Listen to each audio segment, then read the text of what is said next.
నేను హనుమంతుడి గురించి స్టోరీ రాస్తున్నాను నాన్న. శ్రీను, ఈ టైంలో పడుకోకుండా ఏమి రాస్తున్నావురా? నేను హనుమంతుడి గురించి స్టోరీ రాస్తున్నాను నాన్న. ఆ స్టోరీ ఏందో నాకు చెప్పొచ్చు కదరా, నేనుంటాను. సరే నాన్న, కూర్చో నాన్న, నేను చెప్తాను. భయంకరమైన అడవిలో కడుపుతో ఉంది. అయినా ఒంటరిగా అడవిలో వెళుతూ ఉంది. సడన్గా ఆ చెట్ల మధ్యలో సౌండ్ వచ్చింది. అదేంటో చూడగానే ఒక నల్ల చిరుత ఆ చెట్ల మధ్యలోంచి బయటికొచ్చింది. ఆమె చిరుత చూసి చాలా భయపడింది. అప్పుడామె వెనకడుగు వేసింది. అప్పుడా చిరుత అటాచ్ చేసింది ఆమెపైన. అప్పుడామె తన పక్కనొక కర్ర ఉంది.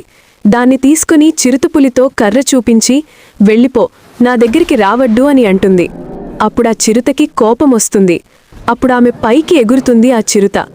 అప్పుడామె చిరుత దగ్గర్నుంచి ఎలాగైనా తప్పించుకుంటుంది.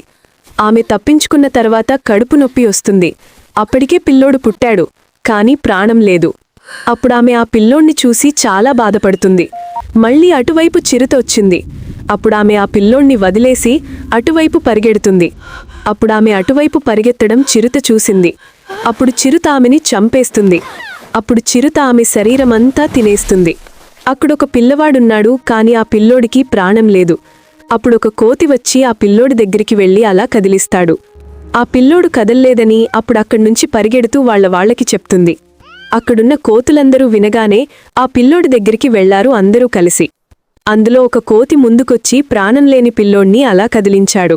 అప్పుడు కోతి ఆలోచించి, మిగతా కోతులు కలిసి ఒక మాట్లాడుకొని అన్ని కోతులు కలిసి ప్రాణంలేని పిల్లోణ్ణి భుజం మీదెక్కించుకొని ఒకేసారి అందరూ ముందుకి కదులుతారు. తర్వాత అందులో ఒక చిన్న కోతి ముందుకొచ్చి, ఈ పిల్లోణ్ణి మనం ఎక్కడికి తీసుకెళ్తున్నాము అని అడుగుతుంది. దానికి నేను సమాధానం చెప్తాను అని కోతి ముందుకొస్తుంది. ఆ పిల్లోణ్ణి కాపాడేవాడు ఒకడున్నాడు. ఆ మనిషెవరు? ఈ భూమిని కాపాడేవాడు ఎంతకైనా తెగిస్తాడు. అతని పేరే హనుమాన్.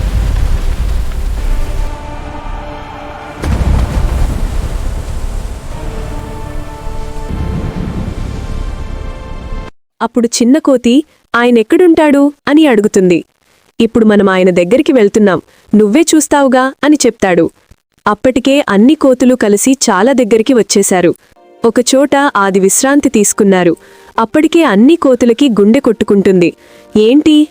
దాని అర్థం హనుమంతుడు దగ్గర్లో ఉన్నాడని తెలియజేస్తుంది. అప్పుడు హనుమంతుడు ఉన్న ప్లేస్లో చేరుకున్నారు. కాని అక్కడ హనుమంతుడు లేడు. ఒక పెద్ద బండరాయి మీద రాసిపెట్టి ఉన్నాడు. ఆ రాయి మీద ఏమనుందంటే, జై హనుమాన్ అని ఆ మంత్రం చదవండి, నేను వచ్చేస్తాను అనుంది. అన్ని కోతులు కలిసి జై హనుమాన్ అని మంత్రం చెప్తూనే ఉంటారు. ఆ మంత్రం గాల్లోకి అలా పోతూ ఉండంగా హనుమాన్ చెవుల్లో వినపడుతోంది, జై హనుమాన్ అని. ఆ మంత్రం వినగానే హనుమంతుడు సడన్గా కళ్ళు తెరుస్తాడు. హనుమంతుడు చెయ్యి ముందుకు స్థాపి ఆయన ఆయుధం ఎక్కడున్నా ఆయన చేతిలోకి అలా వచ్చేస్తుంది. అప్పుడే హనుమంతుడు గుహలోనికి బయటికొచ్చాడు. హనుమంతుడు వెంటనే గాల్లోకి ఎగిరాడు. గాల్లో పోతూ ఉన్నాడు. అప్పుడు ఆకాశంలో నుంచి సడన్గా కిందికి ల్యాండ్ అయ్యాడు. హనుమంతుడు ల్యాండ్ అయినప్పుడు మట్టి, దుమ్ము గార్లకి ఎగిరింది. అక్కడున్న కోతులందరికీ హనుమంతుడు సరిగ్గా కనిపించలేదు. అప్పుడే దుమ్ము, మట్టి మెల్లగా పోయి హనుమంతుడు కనిపించాడు. అప్పుడు కోతులన్నీ కలిసి హనుమంతుడు కనిపించగానే నేలమీద ఒకేసారి పడుకున్నారు. అప్పుడు హనుమంతుడు చెప్తారు, మీరందరూ పైకి లేవండి అని. మీరందరూ ఇలా వచ్చారు, ఏమైనా సమస్యొచ్చిందా అని అడుగుతాడు హనుమంతుడు. హనుమంతుడంటాడు, ఏమైంది అని. అప్పుడు కోతి చెప్తుంది, ప్రాణంలేని పిల్లోడు మాకు అడవిలో కనిపించాడు అని చెప్తుంది. ఈ పిల్లవాడిని మేమందరం కలిసి మీ దగ్గరికి తీసుకొచ్చాం. అప్పుడు హనుమంతుడంటారు, ఆ ప్రాణంలేని పిల్లోణ్ణి నా ముందరికి తీసుకురండి అని చెప్తాడు. అప్పుడా కోతులు ఆ పిల్లోణ్ణి తీసుకుని ముందరికి తెస్తారు. తీసుకొచ్చి హనుమంతుడు ముందర పడుకోబెడతారు ఆ పిల్లవాణ్ణి. అప్పుడు హనుమంతుడు ఆ పిల్లవాణ్ణి చూసి, హనుమంతుడు పిల్లవాడు తలమీద చెయ్యి పెడతాడు. చెయ్యి పెట్టగానే కళ్ళు మూసుకొని ఏం జరిగిందనేది తెలుసుకుంటాడు.